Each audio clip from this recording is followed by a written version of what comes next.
A beautiful Tuesday to you, and hope your day's going well. Hope everything's finding you well. We dive off today into Leviticus chapter 1, where God begins to tell the Israelites and share with them how to handle the burnt offerings. And I think it's very important that God is very specific about the way that the animals were to be brought and the way that they're to be processed. They're all dealt with in chapter 1.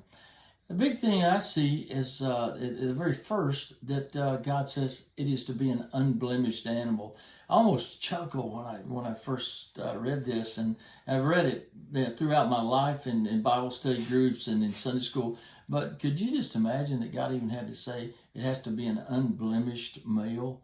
And it could either be from the herd or from the flock. In other words, it could be a cow or a sheep, or it could be a goat if possible. But also, the Lord said for the very poor people, He made allocations.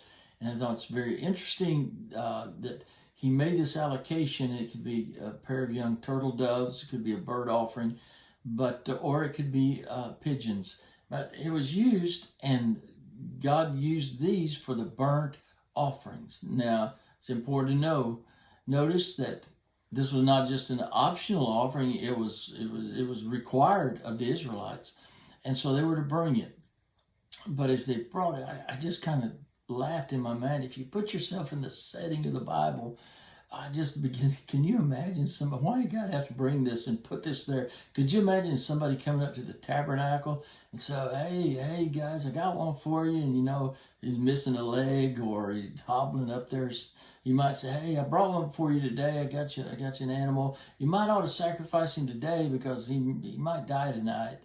But God said, "No, to bring an unblemished offering." And God foresaw the day that He would do that for us as He gave His only begotten Son. 1 Peter 1:19 tells us that Jesus, and Peter describes it as the Lamb without blemish. And that's how God gave to us. And I think it's funny. We talked in the introduction yesterday. We're always trying to make just find loopholes for God. And one of the best things that I could share with us today is when we bring an offering to the Lord, man, that'd be our very, very, very best offering. And for the widow's mite, that's where her offering was just absolutely perfect. But good illustration of this, I always hate to point people out, but a dear friend of mine, when he was a little boy, we often laugh when we're together and telling stories. His mother would say, give them perhaps a quarter and say to the kids, as you give this day, said, just remember the Lord loves a cheerful giver. And one day he remembers saying, "Mom, what if I don't like giving it and I'm not cheerful? Can I keep it?" And I'm reminded of another story of three friends who were gathered and they were discussing, how do you decide how much to give? And they decided, well, here's what one guy said, well, here's what I do. I throw my money up in the air and I draw a circle. And everything that comes down outside of the circle is mine, and everything that comes down in the circle is the Lord's. The next guy said, well, I throw my money up in the air and just the opposite.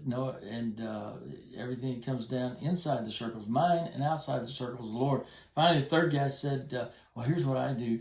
I throw my money up in the air, and all the money that stays up in the air is God's, and everything that comes down is mine. We're always trying to just get by with less. And when God gave His only begotten Son, so special to us. But I want to share with us the threefold blessing of giving in the New Testament day. Number one, no more animals, no more blood, no more splattering.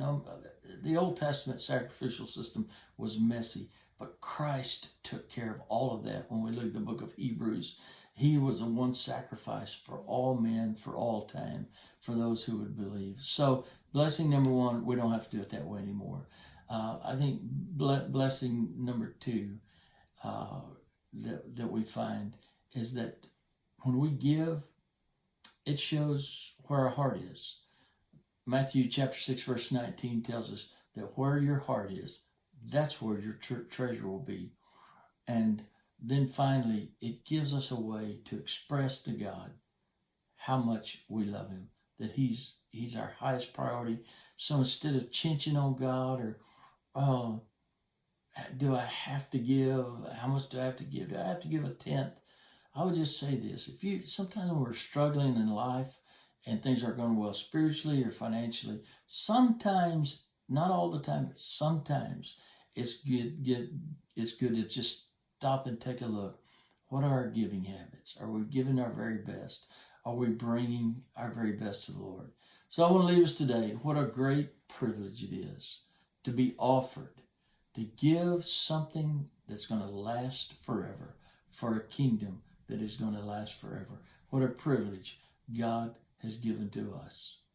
So rather than trying to find loopholes and side roads to just sneak out on,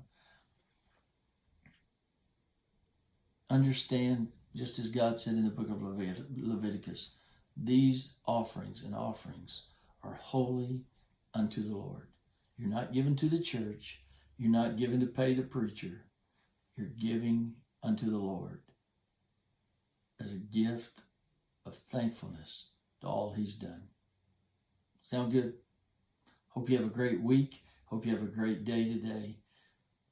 And let's live to give. It'll change our life. See you tomorrow, bright and early in the morning.